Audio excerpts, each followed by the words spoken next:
Nesta oportunidade, cumprimentamos a todos com a paz do Senhor. É uma honra podermos estar reunidos aqui para nós tratarmos do assunto referente a esse tema tão importante desse trimestre, que é os pilares da nossa fé. Nisso cremos e isso pregamos. E no dia de hoje nós vamos falar mais precisamente da aula de número 6, o pecado e suas consequências. Lembrando sempre que a aula aqui do Capet Sandy é uma contribuição para os professores da escola dominical, no sentido de contribuir para que ele possa pesquisar outros materiais e isso aqui agregar, não sendo uma fonte final, no sentido do auxílio ao professor, mas é mais uma contribuição para ajudá-lo na preparação da sua aula. Está conosco aqui nessa oportunidade professor Sivaldo, da congregação do Sônia Maria, que também vai fazer a sua apresentação e os cumprimentos aos irmãos e fazer uma oração em seguida. Meus irmãos, professores, coordenadores, a paz do Senhor Jesus, para mim também é uma satisfação muito grande estar aqui com os irmãos para falar um pouco desse assunto, pecado e as suas consequências, um assunto também muito importante para os nossos dias atuais. E eu creio que será bênção para todos nós. Vamos fazer uma oração?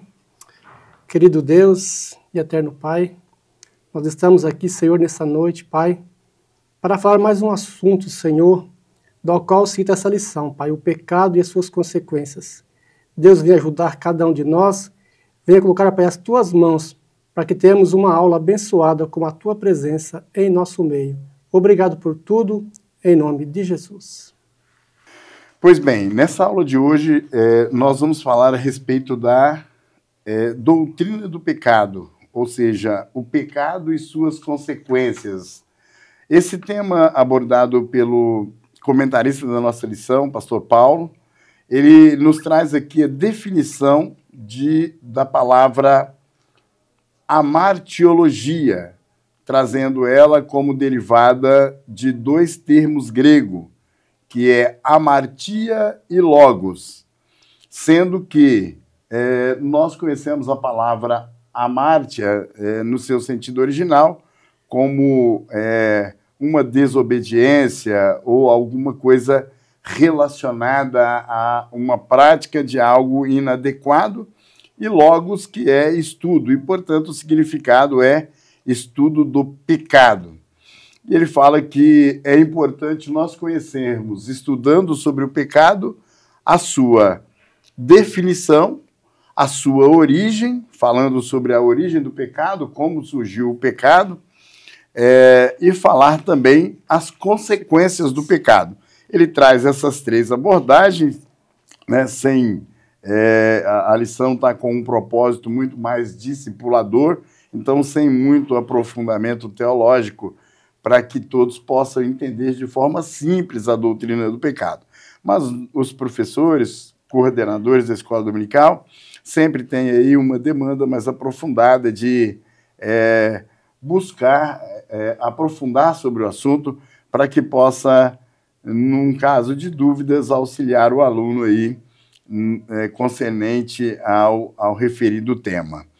E aí, logo após a introdução, ele já traz, então, para nós aí as definições do pecado.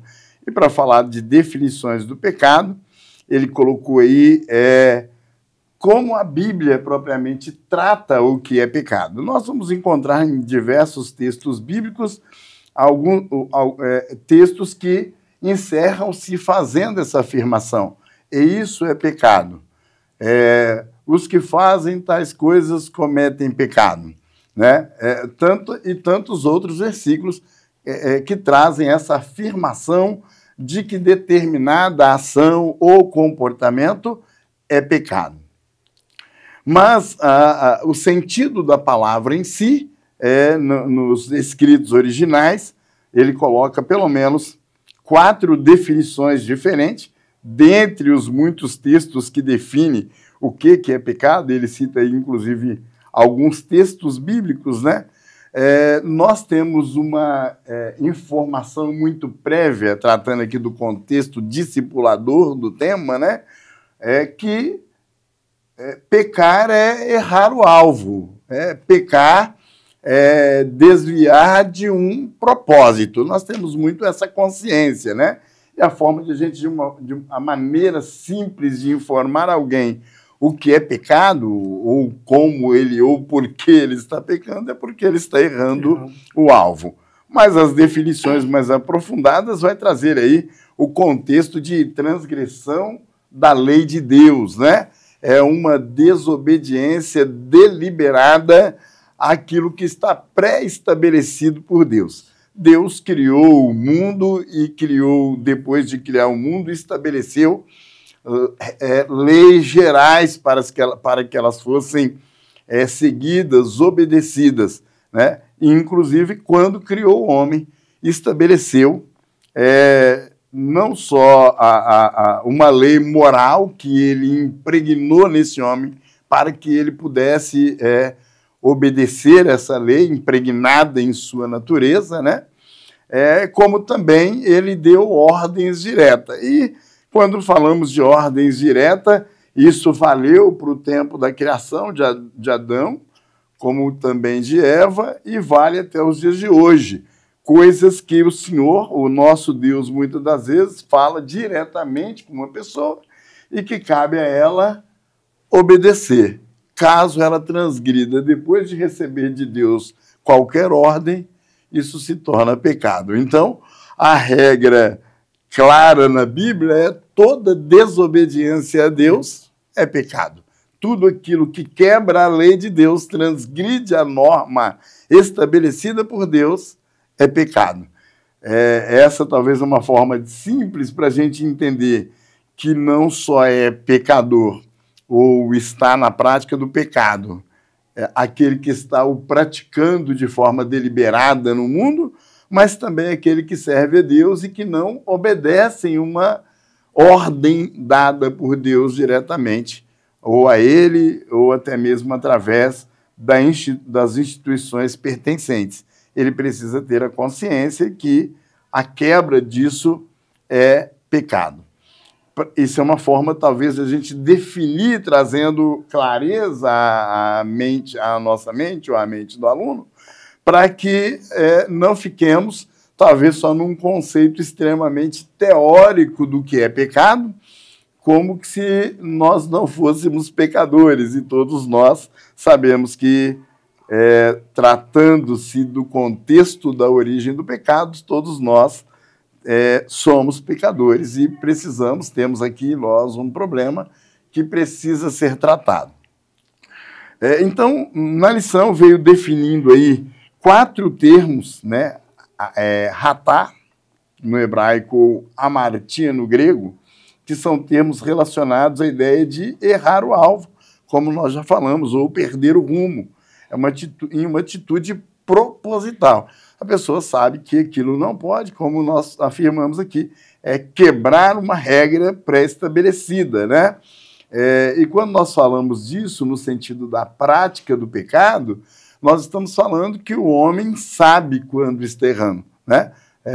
A sua capacidade de consciência e a impregnação ou incrustado nele a lei moral de Deus, fica claro de que, com ou religião, com ou sem alguém para dizer-lhe, ele sabe quando está fazendo o certo e quando está fazendo errado.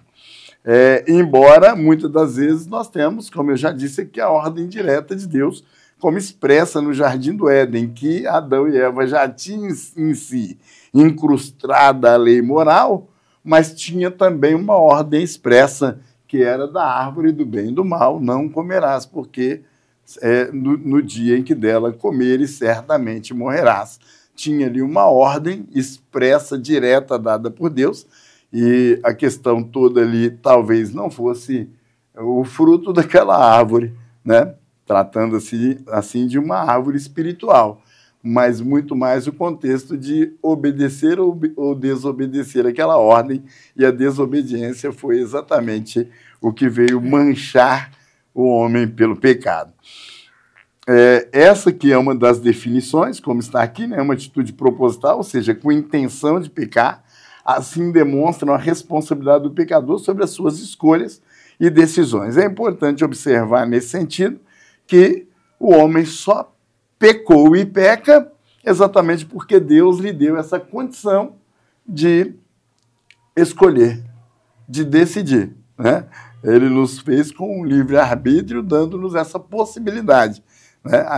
Adão e Eva não tinha a opção de não tomar aquela decisão. Eles tinham as duas opções diante de si, uma ordem expressa por Deus e desobedecer a uma ação maligna, né, de Satanás, de seduzi-los ou induzi-los a desejar pecar contra Deus. Eles optaram por pecar contra Deus. Foi uma escolha, mostrando que tinham livre-arbítrio, e Deus os fez assim, fez também seus anjos da mesma forma, com esse direito de escolhas, e nesse direito de escolha cometeram o equívoco e acabaram pecando contra Deus. A segunda palavra que ele coloca aí é a palavra pechá, no hebraico, que transmite o sentido de transgredir, revoltar, rebelar, indicando desrespeito aos limites estabelecidos. Aqui, é claro, falando claramente do contexto da lei estabelecida por Deus. Coloca na letra C, anomia no grego, que a tradução literal dessa palavra é sem lei, indicando o descumprimento e a transgressão à lei do Senhor. E, nesse sentido aqui, a palavra está ligada à iniquidade, né? O iníquo é aquele que desvia do propósito de forma como se ele não tivesse sujeito a uma lei moral de Deus. E é claro que nós, quando estamos falando de lei, aqui não estamos falando da lei dada a Moisés, estamos falando da lei de Deus, que regra geral, serve para todas as coisas, inclusive para o homem e para a natureza. Deus estabeleceu leis para todas as coisas e essas não podem ser desobedecidas. E, por fim, ele fala da azeugeia, no grego, que essa palavra expressa licenciosidade ou sensualidade, falta de pudor. É a forma com que define a palavra. E essa expressão, elas são uma das mais contundentes e refere-se ao pecado, pois denota o anseio de satisfazer os desejos carnais. Quando nós estamos falando de pecado, ele está intimamente ligado a esta palavra desejo, né? Porque Tiago vai definir o pecado exatamente falando da sua origem no homem como consequência dos seus desejos ou da sua concupiscência, né? Daquilo que ele almeja, daquilo que ele quer. E isso é o homem que quer. Muitas vezes alguém responsabiliza sempre o diabo é um mero indutor de desejos, gosta de oferecer satisfação de desejos, e o homem, por estar cheio dos seus desejos, opta por aceitar, fazer, e, consequentemente, ao fazer, está cometendo pecado, gerando em si mesmo morte. E aí, claro, a morte nos seus três aspectos, que é o que Adão herdou pecando lá no Éden, né? Quando pecou, ele teve imediata morte espiritual, teve consequência ao longo do tempo, que foi a morte física e também a morte eterna, trazendo ao homem essa condição por causa do pecado. Monsivaldo, faça as suas considerações sobre esse tema, definição de pecado. Essas palavras que o nosso comentarista colocou aqui nessa lição, essas 4 palavras, uma que me chamou a atenção é essa amartia, porque ele marcou aqui que é errar o alvo. E quando eu vejo que a pessoa errou o alvo, o que isso significa? Que ele acertou o alvo errado. Acertou o alvo errado. E olhando para esse tema aqui de errar o alvo, que acertei o alvo errado, me veio um versículo da Bíblia, que eu queria ler ele aqui com os irmãos, Juízes, capítulo 20, o versículo 16. Juízes capítulo 20, 16, está escrito assim, ó. Entre todo esse povo havia 700 homens escolhidos, canhotos, os quais todos atiravam com a funda uma pedra a um cabelo e não erravam. Olha só, esses homens também chamados de fundistas atiravam as suas pedras com a funda a um fio de cabelo e não erravam. Esse versículo me deu uma inspiração, pastor Saulo, de nós vamos errar sim, mas nós temos também que acertar. E esses fundistas, eles tinham um alvo a ser acertado.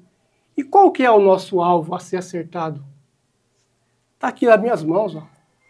Acertar o alvo da palavra, acertar o alvo da obediência, do temor, da fé e mais coisas ainda. Porque fazendo isso é um combate ao pecado. Nós vamos errar? Vamos sim. Mas quando estamos mergulhados na obediência, na palavra, na oração, no jejum, com certeza o nosso alvo vai estar sempre ali combatendo o pecado. E tem uma palavra também, uma palavra grega, ela não está aqui, mas ela está muito ligada ao nosso dia a dia, que é a palavra poneria, que é do grego. O que ela significa? Maldade, malícia. E também pode ser atos maliciosos. Isso também ronda o homem no dia a dia. Então, quando eu mergulho na palavra para acertar o meu alvo, eu consigo combater também o quê? Os atos maliciosos. E eu vendo o Elinay Cabral dando um significado de pecado, ele marcou aqui assim, ó, que o pecado é uma ativa oposição às leis que o homem, por escolha própria, resolve cometer. Então, está transgredindo a lei de Deus. Então, essa explicação que o pastor Paulo colocou aqui, que está bem colocado, mas alguns pontos que a gente enriquece um pouco a lição, com certeza vai ser muito útil para nós, professores, e para os alunos também. Ótimo, meu querido. E aí, nossa conversa aqui continua falando sobre a origem do pecado. É um tema que quando nós vamos falar sobre pecado, a sensação que temos que é um tema que nunca gera muita empolgação em ninguém, né? Porque para nós isso é um problema em nós, né? A ser resolvido em Deus, né? E graças a Deus ser resolvido pela sua infinita bondade, compaixão e misericórdia, né? Porque esse problema o homem ficou evidenciado que o homem não conseguiu resolver por si só, né? O melhor deles ainda descumpriu a maioria. Então, não é fácil a decisão de alguém que tenta alcançar um passo de não pecar contra Deus. Porque nós temos aí, sim, a nossa natureza pecaminosa. Sim. E aí, sim, isso dá margem para a gente entender a origem do pecado, e conhecendo a origem, apesar de muitos desprezarem um tema como esse, é importante conhecer como originou-se o pecado, né?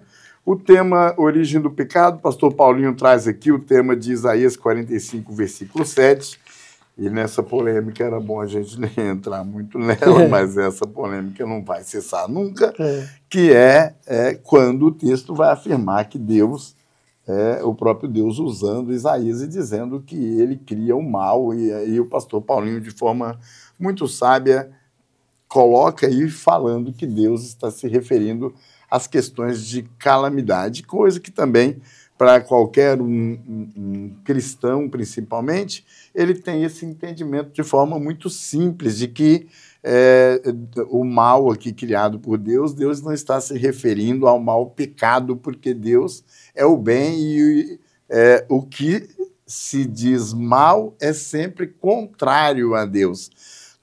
Sendo ele o bem, Deus é o próprio bem. Então não tinha como Deus ser o bem e o mal, né? Aliás, quando ele, inclusive, fala com Adão e Eva, ele orienta eles exatamente para não comerem do fruto daquela árvore, porque eles conheceriam o bem e o mal. Então, não tem sentido e nexo nem entrar numa discussão em que tenta se atribuir a Deus a criação do próprio pecado. Era impossível isso a Deus, sendo Deus o bem. Então, partindo dessa discussão, embora é importante citar aí as referências apontadas, né, pelo pastor Paulinho, mas está na lição dos alunos, né? Longe de Deus esteja o praticar a maldade e do Todo-Poderoso cometer a perversidade. Jó 34, versículo 10, não há injustiça em Deus. Deus não pode ser tentado pelo mal e ele a ninguém tenta, conforme está em Tiago, capítulo 1, versículo 13. Então, as outras possibilidades, e aí nós pentecostais cremos dessa forma, que a primeira informação de procedência do pecado originou-se no céu através dos anjos rebelados. Está citado aí os dois textos, e esses textos, embora eles trazem um pouco um entendimento aparentemente alegórico, mas que fica claro até por causa das menções posteriores, inclusive neotestamentária, reforçando os anjos que foram lançados. E a gente pode citar pelo menos duas referências aqui, 2 Pedro, capítulo 2, versículo 4.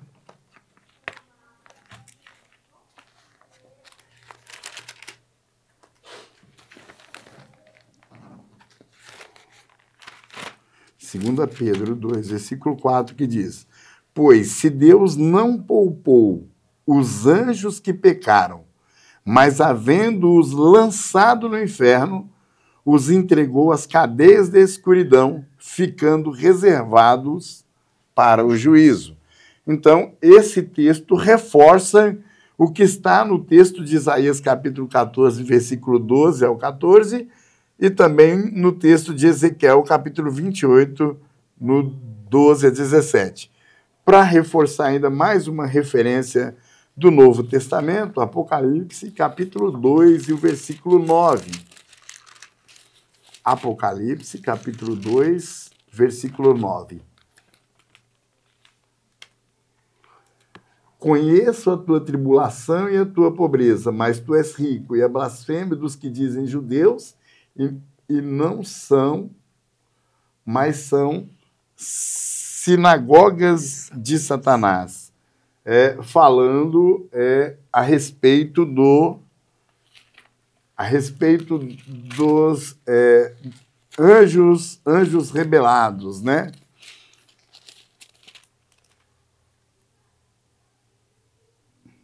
Fazendo uma correção, Apocalipse 9, e versículo 2. E abriu o poço do abismo, e subiu fumaça do poço, como a fumaça de uma grande fornalha, e com a fumaça do poço escureceram-se o sol e o ar, falando desse abismo onde estava, esse abismo mencionado por Pedro, aonde estavam os demônios rebeldes aprisionados.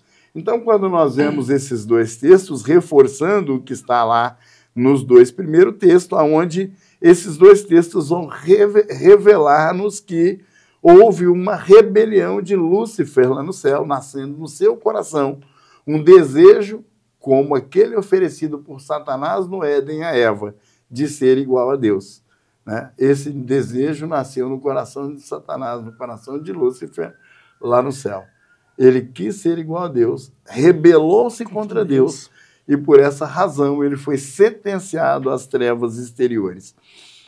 Esse texto que nos traz essa clareza da origem do pecado no céu é a mesma oferta que Satanás faz a Eva no momento em que lhe oferece, aguça nela, sabendo que ela tem o homem tem por si livre-arbítrio e desejos, aguça nela o querer ser igual a Deus. E veja que Eva, vendo que, e aí vem a coisa do desejo pela vista, né, colocado por Tiago, né, concupiscência dos olhos e soberba da vida, ela olha para aquele fruto, vê que ele é desejoso, aprazível, né?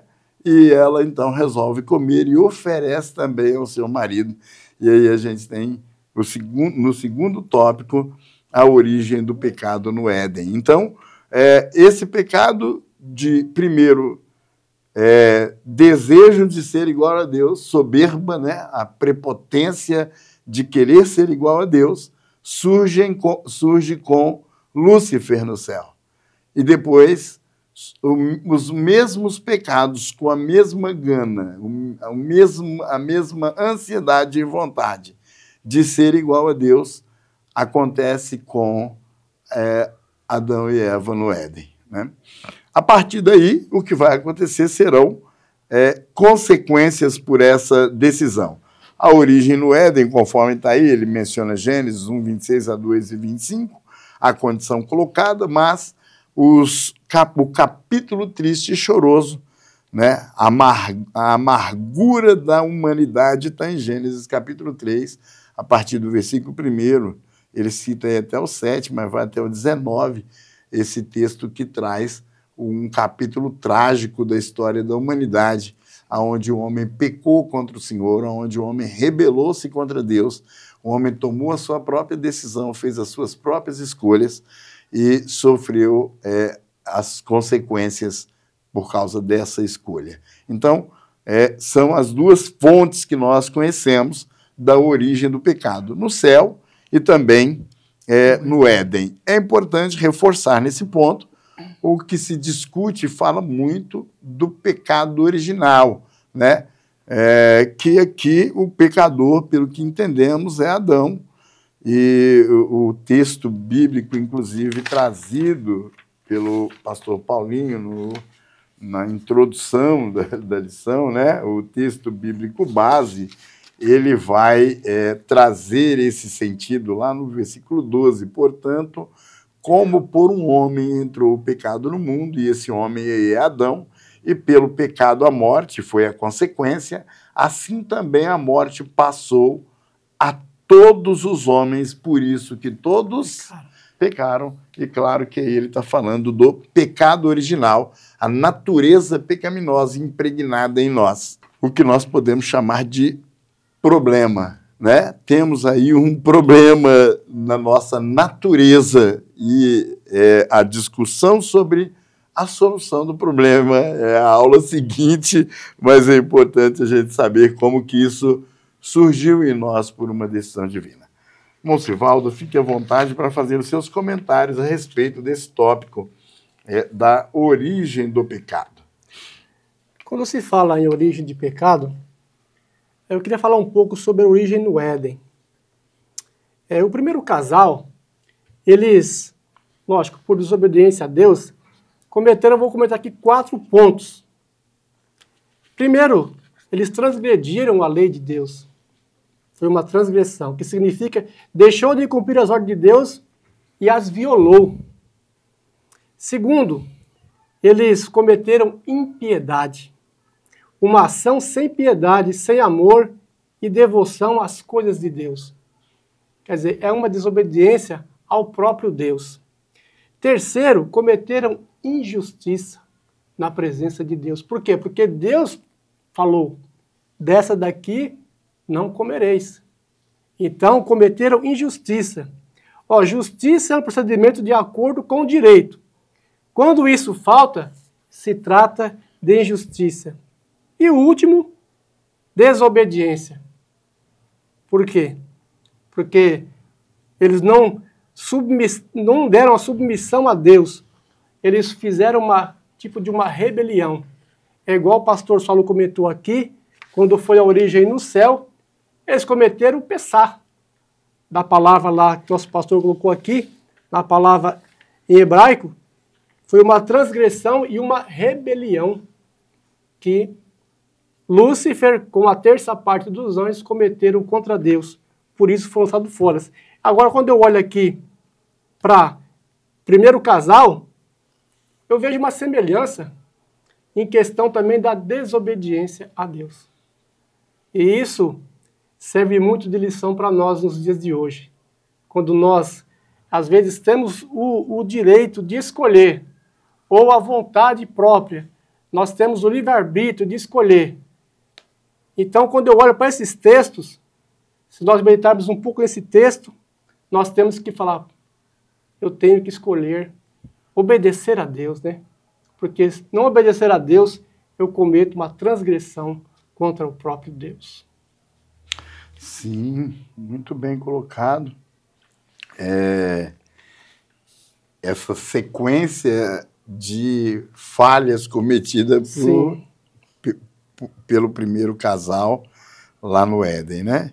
E como que isso afetou a humanidade como um todo, né? E nós temos, então, a partir dessa origem pecaminosa, e como colocado nesse texto de Romanos, essa situação passada a todos os homens, e nesse texto de Romanos ele fala já da consequência, como toda a carta do apóstolo Paulo aos Romanos é uma carta que ela é uma descrição, né, evidenciada de todo o Evangelho. Lá no capítulo 1, ele já fala da própria revelação de Deus e de o homem ignorar. Não é da ignorância do homem, que a ignorância em si é falta de conhecer, e ali não era falta de conhecer, era de fazer de conta de que não é comigo, né? O homem, embora tendo ciência de quem é Deus, ele prefere fingir de não perceber quem é Deus, né? Estudando a lição de hoje, você vai pesquisando algumas coisas na internet, com base em alguns assuntos que você está tratando, e eu me deparei com uma divulgação em um canal importante de comunicação do país, falando a respeito de um episódio que aconteceu em uma determinada igreja aqui em São Paulo. Em um retiro, deram uma lista para um grupo de adolescentes responder ou assinalar os pecados que ele tivesse cometido. E tinha ali uma relação gigantesca de pecados.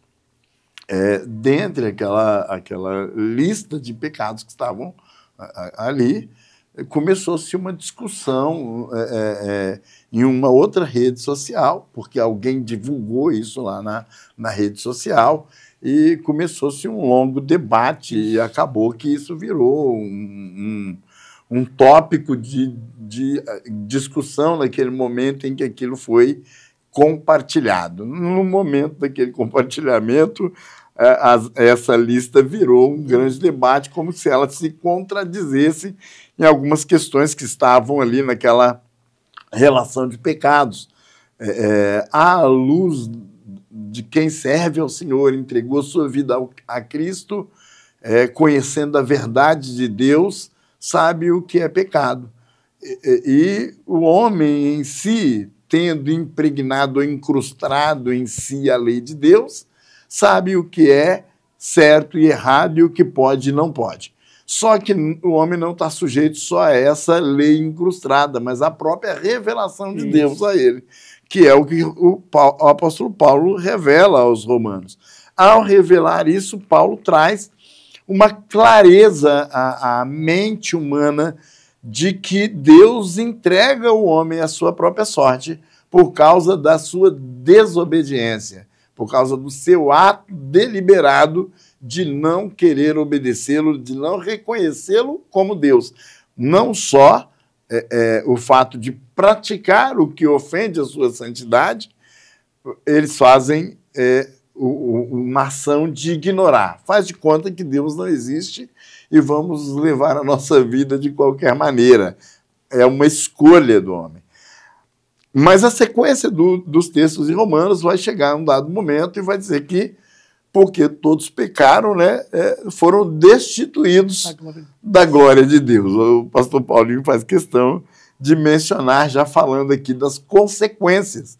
A primeira consequência é a destituição. Nós vemos que o casal, que estava lá numa situação confortável, talvez numa condição, talvez não, estavam lá em condição de vida eterna, né? Estavam ali sem dores e sofrimentos, sem qualquer consequência, e passam a sofrer primeiro a expulsão do jardim do Éden, né? Isso é uma destituição da presença de Deus. Eles foram destituídos ali, e o apóstolo Paulo vai traduzir isso dessa forma, que todos pecaram, todos os homens pecaram, e, portanto, todos foram destituídos da glória de Deus, ou seja, da presença de Deus. Consequentemente, por serem destituídos da presença de Deus, a partir daí, agora, o homem precisa buscar um reatar. Mas antes desse reatar, é importante abranger o tamanho dessas consequências. E o pastor Paulinho traz aí, então, quais as áreas foram afetadas na vida do homem. A primeira que ele coloca é que o homem foi prejudicado ou afetado no relacionamento com Deus. E aí entra esse ponto em que o homem destituído no Éden, o homem destituído de usufruir da presença de Deus, de ter o privilégio de ter a visitação de Deus, que era o que eles tinham lá todos os dias, né? Imagina o tamanho do privilégio de saber que Deus irá me visitar, né? Isso era algo extraordinário e que foi perdido, né? E ali o que nós vemos é que, à luz de outros textos bíblicos, inclusive alguns mencionados aí, nós nos tornamos inimigos de Deus. O pastor Paulinho cita aí Romanos 8:7, Colossenses 1:21, Tiago capítulo 4, versículo 4, apontando que nós nos tornamos, nós não fomos só destituídos, nós nos tornamos, na condição de pecador, inimigos de Deus. Não há comunhão da luz com as trevas, não há um pacto de Deus com as trevas. Há uma clara e evidente separação. E é por isso que Isaías, no capítulo 59, vai dizer que os nossos pecados fazem separação entre nós e o nosso Deus. O homem está afastado de Deus enquanto não passar pelo caminho único que o Senhor apontou como condição de chegar a Ele, que é o arrependimento dos seus pecados. Então, esse afastamento, ele é desastroso para a vida do homem. E o homem sem Deus, sem a presença de Deus, sem a comunhão com Deus, ele se torna um homem infeliz. Porque, como consequência desse ato, a gente vê que o homem passa a carregar sobre si uma culpa, a culpa pelo pecado. Veja que a primeira tentativa é transferi-la, né? A mulher que tu me deste, né? Porque a culpa, ela pesa, né? Então, o homem, no seu estado de pecado e longe de Deus, ele se sente culpado, ele se sente abandonado, desprezado. É mais fácil ele tentar aliviar a tensão dos seus problemas psicológicos afetados pelo pecado, transferindo a culpa para alguém. Né? A culpa é do diabo, a culpa é da mulher que tu me deste, a culpa é do... Nunca quer assumir a culpa, mas a culpa é do próprio homem. Isso. O diabo não tem culpa nenhuma, nem na decisão e escolha de Adão e Eva. Os dois tomaram a decisão e escolheram pecar contra o Senhor, tendo total culpa de rebelar-se contra Deus, de desobedecer, de cometer, como o irmão mencionou, transgressão e injustiça contra Deus, né? O irmão pode comentar aí para nós as consequências do pecado na vida do pecador? Aqui, como o pastor Paulo colocou, isso aqui são os impactos da consequência do pecado. Primeiro, relacionamento com Deus. Eu olho para o casal, lá no Jardim do Éden, aí eu vou para o livro de Gênesis, lá no capítulo 3, no versículo 7. Quando o pecado entra na vida do homem, isso acontece. Então foram abertos os seus olhos de ambos, e conheceram que estavam nus, e coseram folhas de figueira, e fizeram para si aventais. Agora, quando eu vejo o nosso Deus descendo ali para conversar com o casal, e ver aquela cena, imagina a vergonha desse casal ao se apresentar na presença de Deus. Aí, pastor Saulo, uma consequência que eu vejo aqui, que não afetou só o casal nessa hora aqui. Eu vou lá para Gênesis 3, 21. Está escrito assim, ó, e fez o Senhor Deus a Adão, a sua mulher, túnicas de peles e o vestiu. Mas túnica de pele, se ele vestiu eles de túnica de pele, algum sacrifício teve que ser feito. Cogita-se até que teve uma morte de um animal ali, para que encobrisse o casal. E quando eu olho para a túnica de pele, são símbolos da justiça de Deus. Então, vejo o próprio Deus descendo ali para cobrir a vergonha do casal. Imagina uma cena como essa, trazida como consequência do pecado. E esse advento que ele fala aqui, essa chegada, modificou radicalmente o relacionamento entre ambos, levando o homem e a sua esposa a se esconderem, olha, traz vergonha, envergonhados. O pecado nos traz vergonha, porque na hora parece que está tudo ok, mas depois, quando cai aquilo em si, a vergonha, o desconforto e aquilo que mais pesa, deve ser na mente e no coração. Então, tudo isso que eu olho aqui é uma consequência que não abala até quem está próximo da gente, muitas vezes.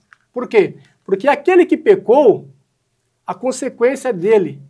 Mas aquele que não pecou, que está ao lado, podemos dizer assim, até o cônjuge, nesse momento aqui, como homem e mulher, vai sofrer uma consequência por um ato de outra pessoa. E isso afeta até uma família. Então a gente tem que estar sempre atento a isso. Por quê? Porque o pecado nos rodeia. Mas nós temos que atentar para a palavra de Deus, que ela é a nossa bússola para combater aquilo que nos vai fazer mal no nosso dia a dia. Muito bem. No segundo subtópico, ele coloca aqui as consequências na vida do pecador, né? E ele fala de um ponto interessante, que num primeiro momento, a sensação das pessoas quando estão pecando e que alguém aponta-lhe o pecado, ou isso afeta-lhe psicologicamente, no sentido de não estar se sentindo bem com a prática, a tendência é de achar que está sendo infringida a sua liberdade. E na insistência do homem nessa prática de pecado, ele vai se tornando dependente da prática. Isso. E como colocado aí pelo nosso comentarista, ela vai se tornar, dentro de um tempo, um vício, de maneira que o homem depois tem dificuldade de abandonar aquela prática. E o que a gente percebe hoje é a tendência, inclusive, de novo, cobrir a nudez, né? Tentar transformar pecado em problema, tentar transformar pecado em um desacerto momentâneo, ou até mesmo dizer que pecado não é pecado, né? Nós estamos vivendo um tempo em que o certo não é mais o certo, né? O certo é o errado e o errado é certo. Porque a tendência do homem ainda é aquela mesma lá do Éden. Aprofundado no seu pecado, cego espiritualmente, ele não quer mudar o seu comportamento, ele não quer mudar as suas atitudes, ele não quer aceitar o fato de que ele está cometendo diante de Deus um erro. Mas esse é o tempo e essa é a complexidade de um homem saber de que Deus estabeleceu regras, normas para serem obedecidas. Deus ainda mantém contato com a sua criatura e pode impor-lhes condições para que sejam obedecidas, e ele precisa fazer no sentido de que o nome de Deus seja honrado. Por último, ele cita aí o relacionamento com outras pessoas. Nesse ponto, já mostra logo de cara o contexto lá de Adão e Eva, né? Na ambição de uma soberba. O homem é egocêntrico, o homem é egoísta, o homem é centrado em si mesmo. A proposta que ele recebe no Éden de Satanás é: você será igual a Deus. E isso gera ali em Eva um desejo de ser igual a Deus, né? E isso ficou permeado na raça humana. Nós vemos logo na prática do primeiro homicídio uma confusão, citada aí também em nossa lição, na vida de Caim, porque ele mata Abel porque Deus não recebeu a sua oferta. Veja que o homem continua com esse mesmo problema de egocentrismo, de centrar-se em si mesmo, de não preocupar-se com o próximo. A gente chamaria isso aí de um esfriamento do amor, ou a falta do amor, né? Ou a falta da empatia, como foi citado aí na lição. É um tempo complicado. Nós estamos vivendo, talvez, a intensidade dessa realidade de um homem egoísta, de relacionamentos comprometidos, dentro até dos contextos familiares, né? A ganância tomando conta do homem de tal forma que há um desrespeito, claro, muitas vezes entre esposa e esposo, entre os pais e os filhos, entre familiares. Quantas brigas e confusões por causa de coisas materiais, quantos desprezos, né, uns aos outros. E esses pecados afetam a sociedade de uma forma intensa, forte e perigosa. Então, eu concluo esse tópico dizendo das percas ou dessas consequências graves e desastrosas para a humanidade. O relacionamento com Deus, o relacionamento com si mesmo, que é perder o controle da sua própria vida, né? Eu costumo brincar que o jovem vai para a balada e no primeiro momento da festa tudo é alegria e alguém lhe oferece um cigarro e mais tarde lhe oferece uma droga e ele aceita aquilo como uma diversão e mais tarde ele vira um zumbi escravo daquela droga, né? A estratégia diabólica ainda de fazer o homem cair pelos seus próprios desejos, né? Então, a sua vida acaba sendo afetada, né?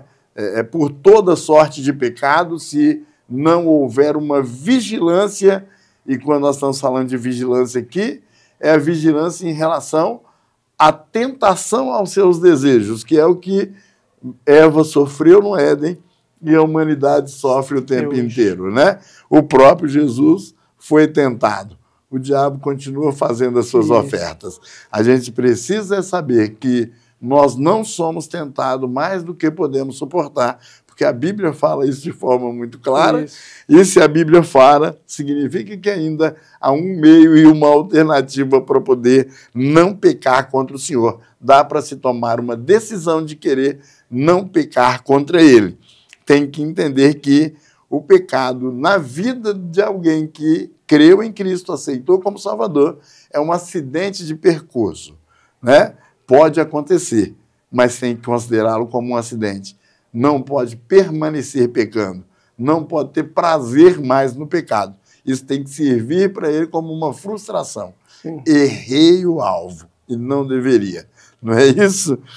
Então, no relacionamento com as outras pessoas, então nem se fala de forma conclusiva aqui, né? Ele cita aí a história de Esaú e Jacó, que é uma história também marcante, como que a ganância, pela primogenitura, fez uma tremenda confusão dentro de uma família, né? Caim e Abel, e tantos outros exemplos que nós temos na Bíblia, e mais que isso, temos também hoje a realidade das pessoas vivendo num tempo de ganância, de prejudicar os outros para levar vantagem, né? De preocupar só consigo mesmo, estar centrado nas suas vontades e desejos, indiferente das consequências que os outros sofram, numa total falta de amor. Isso foi totalmente afetado, foi uma das consequências do pecado, né? E aí nós podemos, então, querido, ir para o último tópico para falar sobre a solução do pecado. O irmão fica à vontade para poder comentar aí o tópico. Caso o irmão tenha algum outro comentário para fazer ainda sobre as consequências, fiquem à vontade. Sobre a consequência, pastor Saulo, a questão aqui que o pastor Paulo colocou, Jacó, Esaú, colocou Caim, colocou Abel, como bem explicado aqui, na Bíblia, se você for discorrer, nós vamos encontrar várias pessoas aqui que teve esse tipo de comportamento, mas o que mais citam é a vida de Davi, com os seus erros, as suas consequências, a sua família, que está lá em 2 Samuel, capítulo 12, versículo de 8 a 13. Mas uma consequência também que me chamou muita atenção foi a de Jonas, quando desobedeceu a Deus e afetou pessoas naquela embarcação que ia para uma direção e teve consequências graves porque um homem desobedeceu. E desobedecendo a Deus, afetaram pessoas, vamos dizer assim, estavam numa embarcação para um destino e foram afetados por quê? Porque um homem desobedeceu a Deus.